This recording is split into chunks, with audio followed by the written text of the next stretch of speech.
రాష్ట్రంలో అర్హులైన ప్రతి ఒక్కరికి రేషన్ కార్డులు వస్తాయన్నారు మంత్రి పొన్నం ప్రభాకర్. ఈ నెల 26న కొత్త రేషన్ కార్డులు ఇచ్చే ప్రక్రియ కోసం గ్రామాల్లో సర్వే జరుగుతుందన్నారు.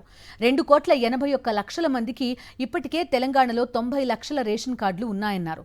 ప్రతిపక్షాలు కావాలని రాజకీయం చేసి రాద్ధాంతం చేస్తున్నాయని, రేషన్ కార్డు అర్హత ఉండి రాకుంటే సంబంధిత అధికారికి, ప్రజాప్రతినిధులకు విజ్ఞాపన పత్రాలు ఇవ్వొచ్చన్నారు మంత్రి పొన్నం ప్రభాకర్. తెలంగాణలో ఇప్పటికే 90 లక్షల మందికి రేషన్ కార్డు ఉంది.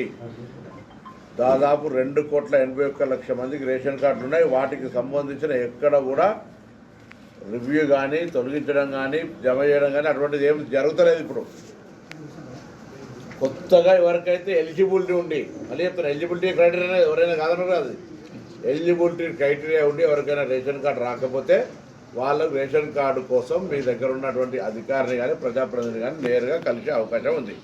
దయచేసి ఇలా కన్ఫ్యూజన్ అవసరం లేదు. ఎవరైనా ఏదైనా తప్పుడు సమాచారం ఇస్తే దాన్ని విశ్వసించొద్దని కోరుతా ఉన్నా. అర్హులైన వాళ్ళందరికీ గత 10 సంవత్సరాలుగా వేచి చేస్తున్న వాళ్ళకు తెల్ల రేషన్ కార్డులు ఇవ్వబడతాయి.